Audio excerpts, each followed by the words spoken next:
All right, so we are looking at 1.2.2, which is writing the correct equation given a scenario. So we need to read a couple scenarios and figure out what's important, what's not important, and then to take those important pieces, how are we going to translate that into an equation? So we're going to walk through the first one together. And it says that Robert has $78 that he has saved up and wants to eventually buy a new longboard that costs $200. Robert can save $15 per week, and he has 5 different color options to choose from. Write an equation to represent the longboard purchase. So if we're trying to figure out the longboard purchase, we don't care how many color options he has to choose from. It doesn't say it costs more money for different color options. So the first thing we're going to do is we are going to cross out. We don't care about the 5 different color options. Okay. That information is extra. That's just there to confuse us. So we're working with the $78 and the total cost is $200 and he can save $15 per week. So I'm going to change colors here. This word per right here is really, really, really important. Per means that we are multiplying. Okay.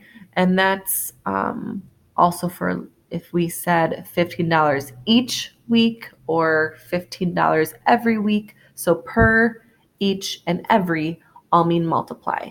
Okay. So go ahead and write that in the margin here. So if we have per or each or every, it means to multiply.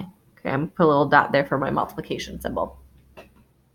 Okay, so he's starting up with the $78. That's like his starting point. That's what he has to begin with. Nothing is going to be multiplied to that because that's what he already has saved up. So we're going to start with the $78. And then the $200 is the total. So the $200 is going to go at the end because that's his goal. That's the total that it has to equal. And then the 15 per week, we don't know how many weeks he has to save up for yet. So the weeks is actually going to be our variable. And so he's saving, and that's adding to what he currently has. So we're adding 15W onto the 78. So we have 78 plus 15W equals 200.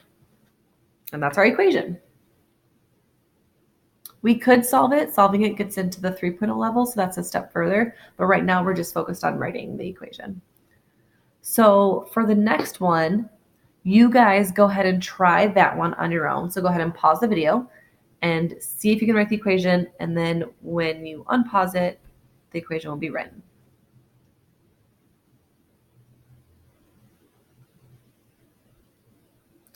All right, so you should have something that looks like this. So we have 40,000 plus 300 commission per machine is going to equal the total.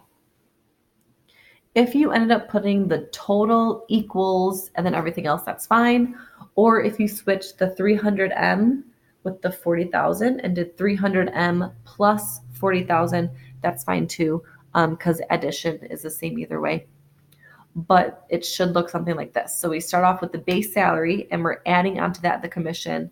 And again, this for every here we talked about, that's right here, okay, which means multiply. So we're multiplying by the number of machines. We don't know how many machines, so that's what our variable stands for. All right, so the next one says Lucy has saved up throughout high school to be able to use her savings account for purchases in college. She has $6,000 in her account when she goes to college and plans to take out $50 every week. The college she is going to attend was established in 1960.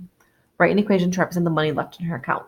So our starting point right now is this 6,000 in her account already. That's what she's starting out with in her account. So let's start with that. So we have 6,000 here. And when she goes to college, she plans to take out $50 every week. So if she's taking money out of her account, okay, so she's taking it out, we're going to be subtracting something because we're withdrawing money. The money in her account should be dwindling down if she's withdrawing stuff. And it's $50 every week. It doesn't tell us how many weeks, so that means we need a variable. And there's that every, which we talked about here, which means multiply. So we're subtracting 50 per week. So we need to put our variable there with the 50. The college she's going to attend was established in 1960. We don't care about that. We care about the money left in her account. So we're going to cross that piece of information out. We don't care. And the money that's left is just going to be the total. So we're going to put equals the total, T. So we have 6,000 minus 50W equals T. All right, the next one says a busing company who rents out 55-seat buses charges an initial fee of $50 plus $1.50 per mile for each rental. Write an equation to represent the total cost. Well, if we filled up all the seats or if we filled up half the seats, it would still cost us the same amount. So we don't care how many seats are on it. So we're going to cross out that piece of information. That's just extra. So our starting point would be the $50 because that's their like base fee, this $50 here. And then it says plus $1.50 per mile. There's that word per.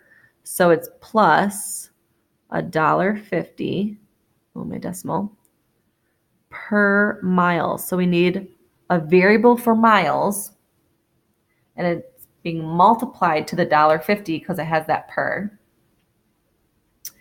And then it says, write an equation to represent the total cost. So it's going to equal our total. So 50 plus 1.5 M or 1.50 M equals our total.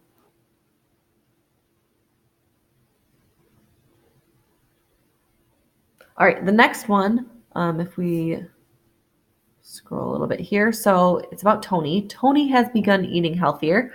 Before his weight change, he weighed 220 pounds. On average, he loses 2 pounds per week. Write an equation to represent the current weight. Go ahead and pause the video and try this one. And then you can start the video over to see if you got it right.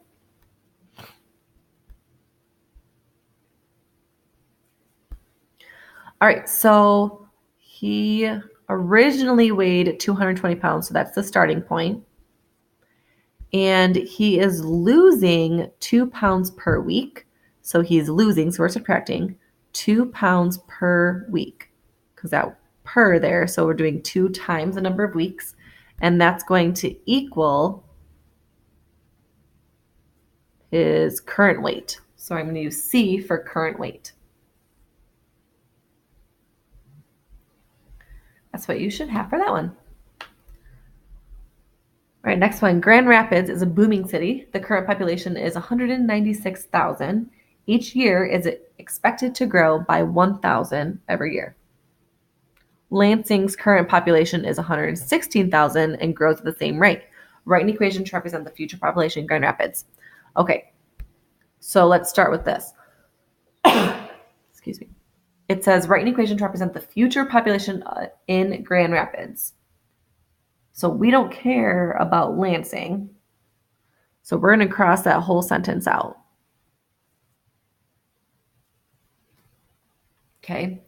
So Grand Rapids current population. So its starting point, the starting population is 196,000. And each year, okay, there's that each, it's growing by 1,000. So we are adding 1,000 each year. So we're going to use Y for a number of years. And that's being added on because it's growing. It's getting bigger. We're adding. And that's going to equal the future population. So that's going to equal the future population. We don't know what that future population is yet. So that's going to equal F for the future. All right, the last one. Miss Johnson is going crazy without having any pets. She decides to adopt one pet every month. Write an equation to represent the future number of pets she will own. So for this one, it's a little weird because she doesn't have any pets. So her starting point is 0. And on that starting point, she's adopting one pet every month. So one pet every month means we're adding one pet per month. And that's going to equal the future number of pets that she owns. Now for this, because it's 0 plus 1m, I don't need to write that 0 there. I could just say 1m equals f, or I could say m equals f, because we don't need to write the 1 in front of the variable. So a couple things to recap. Anything that is additional, that is extra, that does not pertain to the problem, we just cross out. We don't need that.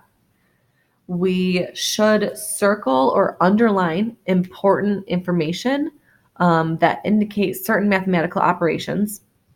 Okay, so we want to look